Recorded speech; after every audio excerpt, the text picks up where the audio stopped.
KVS pedagogy में आज का टॉपिक है एनईपी 2020। एनईपी 2020 इससे रिलेटेड जितने भी इंपॉर्टेंट पॉइंट्स है सब कुछ आज के वीडियो में मैंने कवर कर रखा है, तो प्लीज वीडियो को एंड तक देखना। बहुत ही इंफॉर्मेटिव, बहुत ही यूजफुल वीडियो होने वाली है। चलो तो बिना टाइम वेस्ट के हम वीडियो को स्टार्ट करते हैं।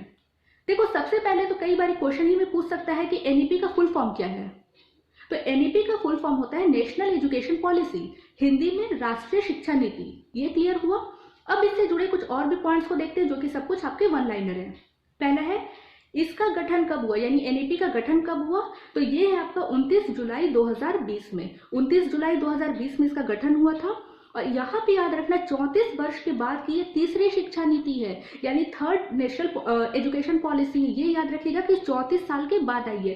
पहली आपकी आई थी 1968 वाली, उसके बाद आपकी 1986 उसके रिवर्स करने पर, और फिर आती है आपकी 2020 वाली जो कि तीसरी शिक्षा नीति है, 34 ईयर्स के बाद आई थी। क्लियर है।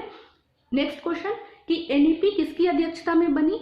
तो इसका गठन डॉक्टर के कस्तूरी रंगन, यानी कि डॉक्टर के कस्तूरी रंगन उनकी अध्यक्षता में बनी। और कस्तूरी रंगन से जुड़ी एक बात है कि ये पूर्व इसरो के प्रमुख हैं। तो यहाँ पे इसरो क्या है, इंडियन स्पेस रिसर्च ऑर्गेनाइजेशन, इसके पूर्व प्रमुख है डॉक्टर के कस्तूरी रंगन। उनकी अध्यक्षता में एनईपी का गठन हुआ था 29 जुलाई 2020 को। क्लियर हो गया। अभी देखो यहाँ पे क्या हुआ था कि जून 2017 में ही प्रस्तावित हुआ था, यानी एनईपी की बात जून 2017 में प्रस्तावित हुआ था। और मई 2019 में राष्ट्रीय शिक्षा नीति का मसौदा प्रस्तुत हुआ। मसौदा मीन्स ड्राफ्टिंग कमेटी बनी थी, लेकिन इसको आते आते 29 जुलाई 2020 हो गया, क्योंकि कोरोना काल की वजह से थोड़ा सा ड्यू हो गया था। क्लियर हो गया। अब देखो इससे रिलेटेड एक पॉइंट और कि शिक्षा पर सरकारी खर्च का लक्ष्य, जो एजुकेशन इस पे गवर्नमेंट जो भी खर्च होती है उसका लक्ष्य आपका 4.43% से बढ़ाकर 6%, यानी जीडीपी का 6% हो गया। ये आपका वन लाइनर में बहुत इंपॉर्टेंट है कि इसमें सरकारी खर्च का लक्ष्य कितना हुआ, तो 4.43 से बढ़ाकर 6% हो गया। क्लियर है। उसके बाद जो इंपॉर्टेंट चीज इसके बारे में है कि एनईपी लागू करने वाला पहला राज्य कौन बना, पहला कौन सा स्टेट है जहां एनईपी लागू हुई थी। तो दैट इज उत्तराखंड। ठीक है, उत्तराखंड में सबसे पहले एनईपी लागू हुई। क्लियर हो गया। तो एनईपी से जुड़ी वन लाइनर ये चीजें हो गई। अब उसके बाद हम लोग इसका उद्देश्य पढ़ते हैं। उद्देश्य बोलो, चाहे मोटिव बोलो, एम बोलो, पर्पस बोलो, गोल बोलो, व्हाटएवर, इसका पर्पस क्या था। तो सबसे पहले जाहिर सी बात है, हम लोग शिक्षा की बात कर रहे हैं तो इसका मेन पर्पस होगा शिक्षा से रिलेटेड। तो पहला क्या है, 2025 तक, यानी 2025 तक पूर्व प्राथमिक शिक्षा यानी 3 से 6 साल को सार्वभौमिक बनाना। सार्वभौमिक मीन्स इसको यूनिवर्सल बनाना है, सबके लिए शिक्षा होनी चाहिए। क्लियर है। उसके बाद इसका मेन पर्पस क्या है कि सभी बच्चों को उच्च शिक्षा देना, हाई क्वालिटी एजुकेशन देनी है हर एक बच्चे को। ऐसे भी बात है हमारे संविधान में कि 6 से 14 वर्ष तक के सभी बच्चों को मुफ्त और अनिवार्य शिक्षा, free and compulsory education provided है। तो उसी के अकॉर्डिंग है कि सभी बच्चों को उच्च शिक्षा, हायर एजुकेशन देना है, सभी बच्चे को पढ़ना, सभी बच्चे को बढ़ना है, क्योंकि हर एक बच्चा बहुत ही इंपॉर्टेंट होता है। क्लियर है। नेक्स्ट वन इज, इसमें रटंत प्रणाली को खत्म कर दिया गया। रोट लर्निंग एकदम नहीं, बच्चे को स्मरण नहीं कराना, रटवाना नहीं है, फॉर्मूलाज को ये चीजें रटवानी नहीं है, बच्चों को समझाना है ये चीजें। तो रटंत प्रणाली को खत्म करने की बात हमारी एनसीएफ है, नेशनल करिकुलम फ्रेमवर्क, उसने भी ये कही 2005 में जो कि हुआ है। क्लियर है। फिर इसमें बात हुई है कि क्वालिटी बेस्ड एजुकेशन देना, बच्चों को बहुत ही गुणवत्ता से परिपूर्ण जो होती है वो शिक्षा देनी है। मतलब ऐसे एजुकेशन देनी है जो बच्चों के सारे फील्ड में हर जगह काम दे, सिर्फ वो पढ़ाई से रिलेटेड नहीं हो बल्कि उनके आगे फ्यूचर में भी उनका सपोर्ट सिस्टम बने।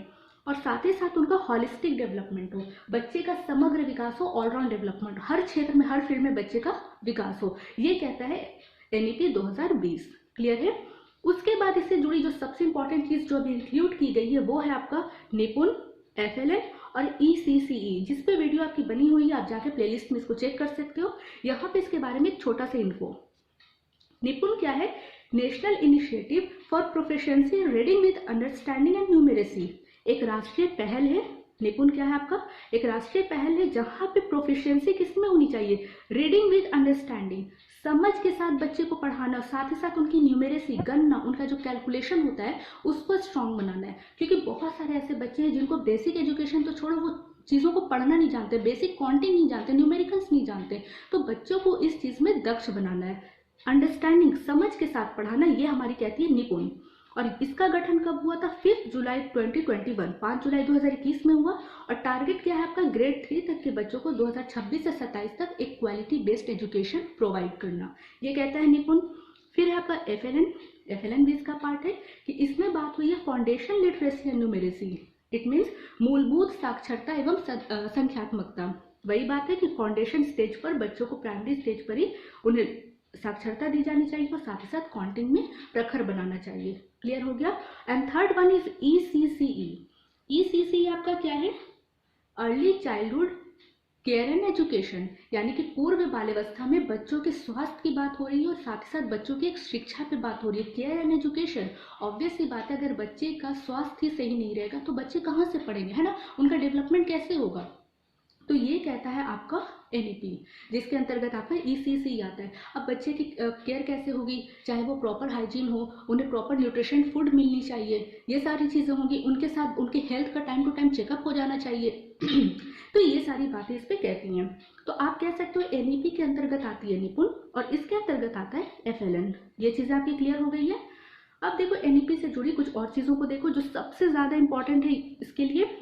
यहाँ पे बदलाव हुआ है। बदलाव कैसे हुआ है? पहले आपका जो एजुकेशन सिस्टम था वो आपका 10+2+3 के फॉर्मेट में था। 10+2+3 के फॉर्मेट में था। हम सभी ने किया, 10th किया, फिर 12th हुआ एंड उसके बाद हमने 3 साल का ग्रेजुएशन किया है। और ये आपका 1968 बोलो चाहे 1986 बोलो, इसमें आया था।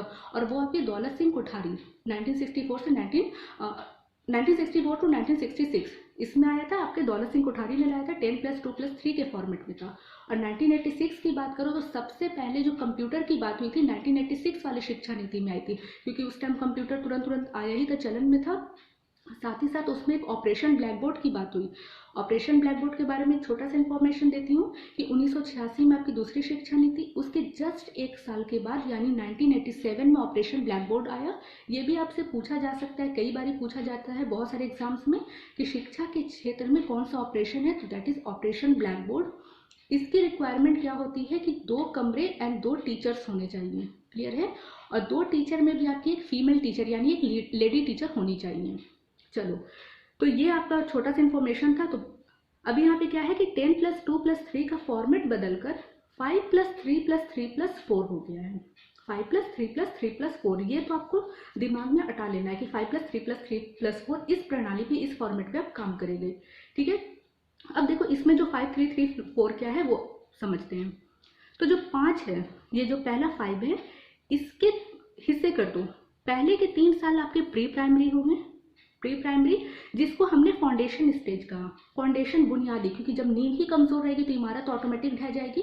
तो ये आपका फाउंडेशन होगा, यहाँ पे बच्चों को सबसे अच्छी शिक्षा प्रोवाइड करनी होगी। उसके बाद आएगा आपका क्लास 1, देन क्लास 2। ये आपके पहले 5 में आ गया। पहले 5 के 3 साल आपके pre primary, then class 1 and class 2, जिसको आपने फाउंडेशन स्टेज कहा। और इसका टाइम पीरियड है 3 से 8 साल के बच्चे। क्लियर है। अगेन नेक्स्ट जो 3 है उसको देखो। इसमें आता है आपका क्लास 3, क्लास 4 और क्लास 5, जो कि आपका प्राइमरी स्टेज है। और इसमें आते हैं आपके 8 से 11 साल के बच्चे। ठीक है। फिर अगला 3 जो है उसमें आते हैं आपके क्लास 6, क्लास 7 और क्लास 8 के बच्चे, जो कि आपका मिडिल स्टेज है। और इसमें होते हैं 11 से 14 साल के बच्चे। और यहीं पे बात होती है प्रोफेशनल स्किल की। प्रोफेशनल स्किल, अब बच्चों को व्यावसायिक शिक्षा की बात की गई है। ठीक है। फिर अगला 4 है, उसमें आपके क्लास 9, क्लास 10, 11th और 12th के बच्चे आते हैं, जिसमें बच्चे को अब आज़ादी है, वो सब्जेक्ट चूज कर सकते हैं अपने मूड के अकॉर्डिंग, अपने इंटरेस्ट के अकॉर्डिंग। लाइक वो साइंस, मैथ जो भी चूज करना चाहें वो इसमें चूज कर सकते हैं। और इसका एज है आपका 14 से 18 साल। तो ये आपको फॉर्मेट एकदम से याद रखना है कि 5+3+3+4 है, जिसमें 5 आपके फाउंडेशन स्टेज कहलाएंगे, 3 साल के बाद क्लास 1 और क्लास 2, फिर अगले 3 साल आपके प्राइमरी स्टेज, फिर next 3 middle stage and last के 4 9, 10, 11, 12, जो कि 14 से 18 साल तक के लिए होता है। क्लियर है। अब इससे रिलेटेड और भी चीज़ों को देखते हैं। देखो अब इसमें क्या आया है कि इसमें HMRD मानव संसाधन विकास मंत्रालय का नाम बदलकर मिनिस्ट्री ऑफ एजुकेशन यानी कि शिक्षा मंत्रालय रख दिया गया है। ये आपकी NEP 2020 में आई है। उसके बाद क्या है, 5th क्लास और जहाँ पर भी कैपेसिटी है, यहाँ जहाँ पर भी उपलब्ध हो वहाँ 8th क्लास तक मातृभाषा में शिक्षा देनी चाहिए, यानी उनके मदर टंग, उनके रीजनल लैंग्वेज में। ऑब्वियस सी बात है, बच्चे अपने उस चीज़ से ज़्यादा कनेक्ट कर पाएंगे और ज़्यादा जल्दी सीख पाएंगे, उनकी लर्निंग बहुत अच्छी होगी। तो 5th क्लास और जहाँ उपलब्ध हो वहाँ 8th तक उनके मदर टंग में शिक्षा देनी चाहिए। नेक्स्ट वन इज, अब टाइम टू टाइम उनके परफॉर्मेंस का आकलन होना चाहिए। अब हम पढ़ा रहे हैं तो हमें पता तो होना चाहिए ना कि बच्चे उस चीज़ को समझ रहे हैं कि नहीं, वो ठीक है। तो उसका क्या होना चाहिए, आकलन जो होगा वो 3 चरणों में, जैसे पेयर्स के थ्रू, पेयर्स यानी सहपाठियों के द्वारा, टीचर्स के द्वारा और खुद स्टूडेंट्स के द्वारा। कई बार होता है ना, हम लोग कॉपी एक्सचेंज करवाते हैं, तुम उसकी कॉपी चेक करो, वो आपकी फ्रेंड की कॉपी चेक करे, इस तरह से आकलन होता है। और साथ ही साथ फॉर्मेटिव और समेटिव। फॉर्मेटिव होता है जो कक्षा के दौरान हो, और समेटिव होता है जो पूरे सेशन के बाद होता है। क्लियर है? इस तरह से हम बच्चों का इवैल्यूएशन करेंगे। नेक्स्ट है, इसमें बात हुई है ई लर्निंग पर जोर होनी चाहिए, ताकि बुक्स पर निर्भरता, बुक पर जो डिपेंडेंसी हो वो एकदम कम हो सके। ऑब्वियस सी बात, अब ज़्यादा से ज़्यादा तो हम लोग ऑनलाइन ही एजुकेशन ले रहे हैं ना, ई लर्निंग पे जोर दिया गया है। फिर आपके बच्चों के हेल्थ के लिए स्वास्थ्य कार्ड बनेगा, क्योंकि बच्चे अगर स्वस्थ रहेंगे तभी तो वो आगे डेवलप कर पाएंगे, पढ़ पाएंगे। तो इसके लिए जैसे BMI हो गया, बॉडी मास इंडेक्स हुआ, कि वेट के अकॉर्डिंग हाइट होनी चाहिए। इस तरह से मतलब बच्चे का जितना एज है उसके अकॉर्डिंग उनकी हाइट है नहीं है कि नहीं, वेट है कि नहीं, और भी चीज़ें आती हैं उनके। टाइम टू टाइम बहुत सारी चीज़ें होती हैं, फिजिकल टेस्ट होते हैं, फिजिकल फिटनेस टेस्ट आते हैं, इन सब चीज़ों को इंक्लूड किया गया है। फिर आपका है 2030 तक 4 वर्षीय इंटीग्रेटेड बीएड अनिवार्य है। मतलब अब 4 साल, 2030 तक 4 वर्ष का इंटीग्रेटेड बीएड अनिवार्य हो जाएगा। नेक्स्ट है, अब सरकारी स्कूल में भी बदलाव आया है। क्या आया भाई, कि वहाँ भी फाउंडेशन स्टेज होगा, वहाँ भी अब बुनियादी शिक्षा की बात हो रही है, यानी वो भी अब 5+3+3+4 के फॉर्मेट पे होगा। ये अच्छी चीज़ है। अभी देखो जो बहुत इंपॉर्टेंट चीज़ है उसको देखो, ग्रेजुएशन में 3 से 4 साल की डिग्री, ये क्या है इसको समझो। इसमें आपकी बात हुई है मल्टीपल एंट्री और एग्जिट सिस्टम। क्लियर है?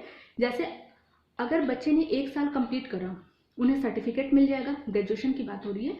2 साल कंप्लीट करने पे डिप्लोमा की डिग्री हो जाएगी, और 3 से 4 साल होने पर उन्हें डिग्री मिल जाएगी। तो इससे फ़ायदा क्या होगा कि बहुत सारे ऐसे बच्चे होते हैं ना जो बीच में पढ़ाई को डिसकंटिन्यू करते हैं, बीच में किसी कारणवश छोड़ देते हैं, और वापस से उन्हें एडमिशन लेना होता। तो पहले के टाइम में क्या था, वो वापस से उन्हें कंटिन्यू करना। लेकिन अब क्या है कि अगर उन्होंने 1 साल बिताया होगा तो सर्टिफिकेट कोर्स उन्हें मिलेगा, तो ऑब्वियस सी बात है उसके आगे कर लेंगे, परस्यू करेंगे, तो उनका टाइम वेस्ट नहीं होगा, उनका साल बर्बाद नहीं होगा। तो इस तरह से जो बीच में पढ़ाई छोड़ने वाले बच्चे हैं उनको कोई लॉस नहीं होगा। तो ये काफ़ी अच्छी चीज़ को इंक्लूड किया गया है। अब देखो, इसके बाद जो एमफिल की डिग्री उसको ख़त्म किया गया। एमफिल क्या है, हायर एजुकेशन के लिए होता था, मास्टर इन फिलोसफी, तो इस डिग्री को ख़त्म किया गया है। उसके बाद जो इम्पोर्टेंट चीज़ है, परख की स्थापना हुई है, PARAKH। परख क्या है, बच्चों के लिए एक राष्ट्रीय मूल्यांकन केंद्र है, एक असेसमेंट सेंटर है। इसका फुल फॉर्म देखो, परफॉर्मेंस, जहाँ पे बच्चे की परफॉर्मेंस की बात हुई, असेसमेंट की बात हुई, रिव्यू, R से रिव्यू, A से आपका analysis of case and knowledge, और H से होलिस्टिक डेवलपमेंट, यानी बच्चों के समग्र विकास। इन सब चीज़ों को पे जोर दिया गया, इन सब की बातें हुई हैं। Next one is online education पर जोर। देखो जो कोरोना आया उसकी वजह से 30% सिलेबस को कम कर दिया गया है। अभी अगर आप 10th का सिलेबस उठाओ तो वहाँ जो साइंस में पीरियडिक टेबल पढ़ना था, वो पीरियडिक क्लासिफिकेशन ऑफ एलिमेंट, उसको ख़त्म किया गया है। पाइथागोरस थ्योरम और भी बहुत सारी चीज़ों को ख़त्म किया गया, एक्सक्लूड कर दिया गया, ताकि हमारा बर्डन कम हो सके। क्लियर है? नेक्स्ट है टीचर्स के लिए, कि अलग अलग भाषा के लिए शिक्षकों की भर्ती हो रही है, अलग अलग लैंग्वेज के लिए पर्टिकुलर टीचर्स प्रोवाइड करवाए जाएंगे। और साथ ही साथ जो रिटायर्ड टीचर हैं, जो अभी भी कैपेबल है, जो पढ़ा सकते हैं, पढ़ाने योग्य हैं, उनको भी वापस से नौकरी की बात की जा रही है। ठीक है? फिर अब यहाँ पे होमवर्क की बात है। जो 3 to 5 क्लास के बच्चे हैं उनको मिनिमम, आपको मिनिमम नहीं, मैक्सिमम 2 घंटे का होमवर्क मिलेगा। जो 6 to 8 क्लास में उनको 1 घंटे का होमवर्क देना है। 9 से 12 क्लास में जो उन्हें 2 घंटे का होमवर्क, और जो LKG में है, UKG या 1 और 2 में उन्हें कोई होमवर्क नहीं दिया जाएगा। ठीक है? अगला, जो बैग का वजन है, बैग का जो वेट है, बच्चों के वजन से बस 10% अधिक होना चाहिए। ये भी हमारी NEP 2020 ने कहा है, बच्चों के वजन से बस 10% ज़्यादा होनी चाहिए। अच्छा, इससे जुड़ी एक बात, भारी बस्ता एक बोझ है, ये कोर्ट से ये कहा है प्रोफेसर यशपाल समिति, जिन्होंने NCF 2005 को बनाया था। ठीक है? अगला, next one is vocational course में क्या क्या आएगा। अभी हमने बात किया था कि क्लास 8 में वोकेशनल कोर्स को इंक्लूड किया गया है, जैसे बागवानी हो गया, जैसे गार्डनिंग हो गया, या मिट्टी के बर्तन बनाना, इलेक्ट्रिसिटी, लकड़ी आदि का काम सिखाना। ये सब बेसिक चीज़ें ऐसे बच्चों को दिया जाए ताकि बच्चे में स्किल डेवलप हो और बच्चे आगे जाकर कुछ अच्छा कर सकें। ये सारी बातें हो गई। फिर है कि आपका माध्यमिक स्तर से विदेशी भाषा का ज्ञान। कोई भी अगर बच्चे चाहें तो माध्यमिक स्तर पर ही कोई अगर फॉरेन लैंग्वेज सीखना चाहें, जैसे जर्मन है, डच है, फ्रेंच है और भी कोई चाइनीज़ है, तो इन सब चीज़ों को बच्चे सीख सकते हैं, ये माध्यमिक स्तर पर। ये भी आपके एनईपी ने कहा है। फिर कहा है कि आर्ट, म्यूजिक, खेल, योग इनको भी शामिल किया गया आपके करिकुलर में, जो पहले के आपके को करिकुलर एक्टिविटीज होते थे। ठीक है, ये सब वन लाइनर है, तो इसको बहुत ज़्यादा डिटेल में करने की जरूरत नहीं है, आपको बस बता रही हूँ। नेक्स्ट वन इज जो कृषि हो गया, मतलब एग्रीकल्चर हुआ, कानून हो गया, कानून मीन्स लॉ हुआ, चिकित्सा मेडिसिन से रिलेटेड, तकनीक हो गया यानी टेक्नोलॉजी से रिलेटेड, इन सबको वोकेशनल कोर्स में शामिल किया गया। बच्चे चाहे तो इन सब चीज़ को भी आगे परस्यू कर सकते हैं। नेक्स्ट है, यहाँ पे बहुत इंपॉर्टेंट चीज़ है कि इक्विटेबल एंड इंक्लूसिव एजुकेशन की बात की गई है। इंक्लूसिव एजुकेशन में समावेशी शिक्षा। समावेशी शिक्षा क्या होती है? जहाँ पे बच्चों को शिक्षा के क्षेत्र में मुख्य धारा से जोड़ना, मेन स्ट्रीम में जोड़ना, ये कहती है हमारी समावेशी शिक्षा, जहाँ पे एक ही छत के नीचे हर तरह के बच्चे, चाहे वो किसी भी संस्कृति से आ रहे हो, किसी भी तबके से आ रहे हो, चाहे वो प्रतिभाशाली हो, चाहे वो एवरेज बच्चे हो या दिव्यांग बच्चे हो या जैसे भी बच्चे हो, ठीक है, कोई अधिगम विकार से रिलेटेड बच्चे हो, सबको एक छत के नीचे शिक्षा प्रोवाइड करना, ये हमारी इंक्लूसिव एजुकेशन की उद्देश्य होता है या फिर ये थीम होती है। तो ये भी एनईपी 2020 ने कहा है। तो ये था एनईपी 2020 नेशनल एजुकेशन पॉलिसी से रिलेटेड बहुत सारी इंपॉर्टेंट चीज़ें, जो भी था सब कुछ मैंने एक की वीडियो में कवर करा है। फिर भी अगर आपके कोई डाउट्स या क्वेश्चंस रहे हो तो आप मुझे कमेंट कर दो, और ये आपको मैं टेलीग्राम का लिंक मैंने प्रोवाइड कर दिया है, तो आप जाओ मुझे वहाँ फॉलो कर लो, ज्वाइन करो, आपको सारी वीडियो में जो भी हैंड रिटन नोट्स है सब कुछ आपको वहाँ प्रोवाइड कर दूंगी। क्लियर है? चलो आज की वीडियो को यहीं पे एंड करते हैं, मिलते हैं नेक्स्ट वीडियो में। Till then stay blessed and keep learning. और हाँ फ्रेंड्स, कोई भी फीडबैक है आपके तो आप प्लीज़ मुझे कमेंट करो, कोई इंप्रूवमेंट की ज़रूरत है तो आप मुझे वहाँ बताओ कि कहाँ पे और कैसे इंप्रूव कर दूँ। चलो, थैंक यू।